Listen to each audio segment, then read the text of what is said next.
Hello and welcome to all of you tuned in to our English Daily News right here on TMH with me, Delaithna Dawalko. Our headlines today is Tigrayan government's call for the robust action by the international community to end the humanitarian catastrophe that's taken within place in the Tigray region.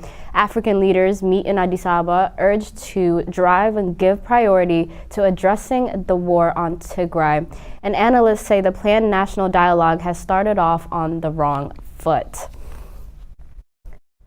The government of Tigray calls on the international community to take robust action on the Ethiopian government to end the humanitarian crisis and catastrophe within the Tigray region. A regime that starves its own people as a matter of policy cannot be decided by statements of concern alone. In a statement released today, the government of Tigray highlighted the unspeakable suffering of the people of Tigray, which seems to have no end in sight.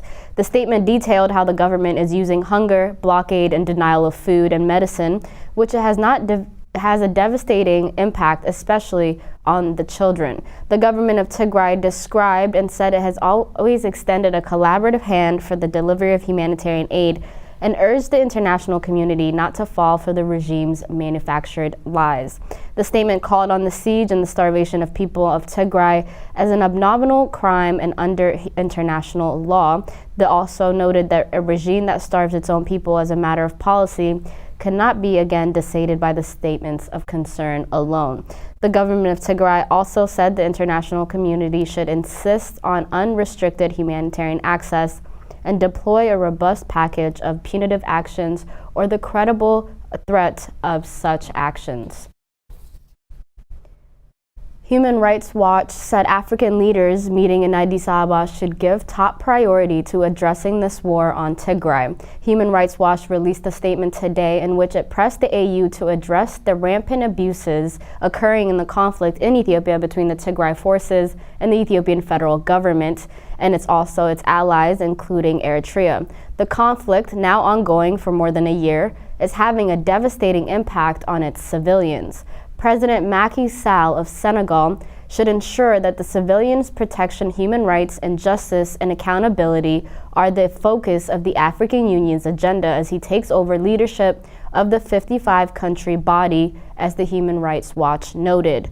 The African Union Summit is scheduled for the 5th and the 6th of February in 2022.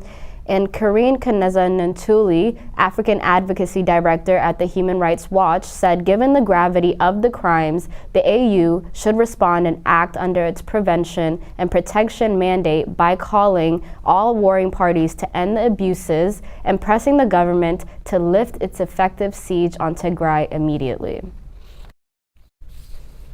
The international human rights advocates have called on the African Union to use its legal instruments to protect the civilians of Tigray. CEO of the Pan-African Lawyers Union, Donald Daya, former chair of Nigerian's Human Rights Commission, Chidi Anselm Odikalu, and African Union Advocacy Director of the Open Society Institute, Ibrahim Kane, as well as the Kenyan human rights lawyer Diana Jincheku, made the televised appeal. We have a message for the African Union. The people of Africa are watching you. The international community are watching you. Over the last 20 years, you've evolved very strong legal instruments for democracy, elections, governance, peace and security, human and people's rights.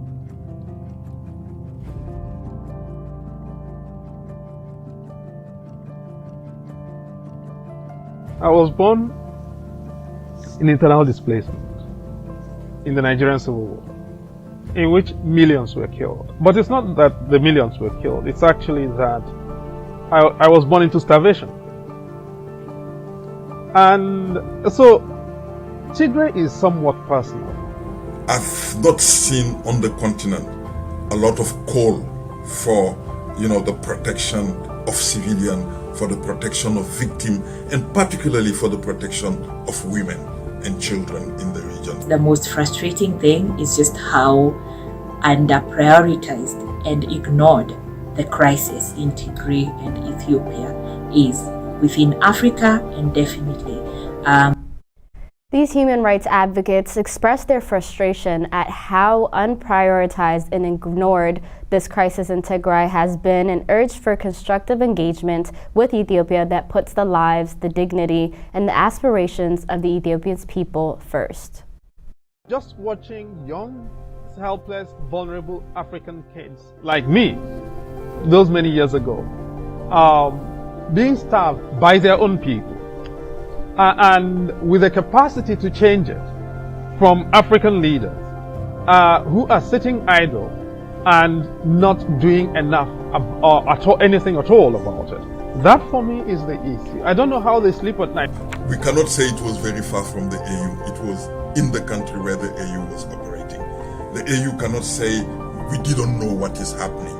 And if we cannot even speak about anything else, we must speak very, very boldly about the use of rape as a tool of war. Part of what these states should be doing is call for very principled engagement with Ethiopia that puts the Ethiopian people first, that puts their lives, their dignity, their rights, their aspirations first, and comes out with some sort of national dialogue that will help resolve the issues that the country is facing.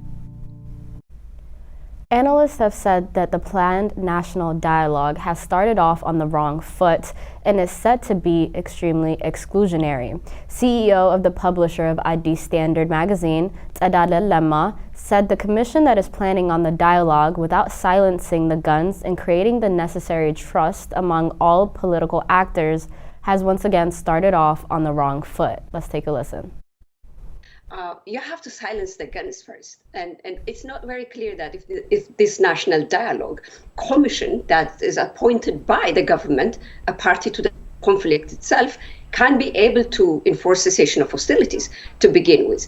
So it's not forming a commission that is going to, kickstart the process in the right direction. It is having cessation of hostilities and making sure that the process of formation of the commission itself involves the people that are now trapped in the war zone, who don't even know about the formation of this commission. So this is not a concern. This is a dead end from the very beginning. Senior international analyst crisis group William Davison said the national dialogue is set to exclude most of the armed groups, thus will not solve the fundamental problems within the country. And there are very worrying signs that the process that Adam was talking about is set to exclude some very key actors, most of all the armed groups, and they are fighting for political reasons, essentially, and then also potentially some other mainstream political actors. So a national dialogue is needed, but the way things are unfolding at the moment, there is a concern that it's really going to be kind of ultimately woefully insufficient to address the really serious political problems the country has. Tadale Lemma noted that the Commission of the National itself is elected by the parliament that also excludes 7 million people of Tigray.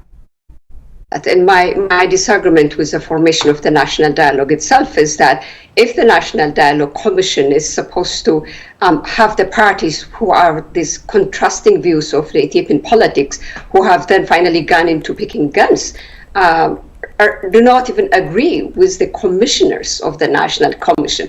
That means we do not have independent interlocutors to bring the warring factions all together, who can be trusted by all. So the question is that shouldn't these parties be part of nominating interlocutors, independent interlocutors that they all agree with, that they all trust, so that they can, start discussing. So that's what I'm saying. The commission itself is a flawed in its process, but also who are going to be elected to that. So we don't know, for example, who's representing the Tigrayan people. The National Dialogue Commission is being formed by the National Parliament today. Right. The National Parliament meets 38 seats. In its 38 seats representing 7 million Tigrayans, who are not having any say on the identities, on the people of this commission. So why would the Tigrayan people, for example, trust these commissioners to start dialoguing with the government that they are at war with? Adam, so that's why I'm saying this commission is a flawed one. Some observers are saying that the international community should in fact reserve doubt about a possible hidden agenda establishing the commission itself, given Prime Minister Abiy's actions over the past 15 months. Tigrayan diaspora in Witten, Germany has held a candlelight vigil to commemorate the victims of this ongoing genocide within the Tigray region. This is the second time that Tigrayans in Witten, a university city in the North Rhine-Westphalia region of Germany, are holding the vigil in demonstration. Representatives from all political parties, journalists, parliamentarians in Berlin, the governor from the district of Ennepe-Ruhr, and the mayor of the city of Witten himself attended the event and gave speeches. All of them promised to help the Tigrayan community in different ways.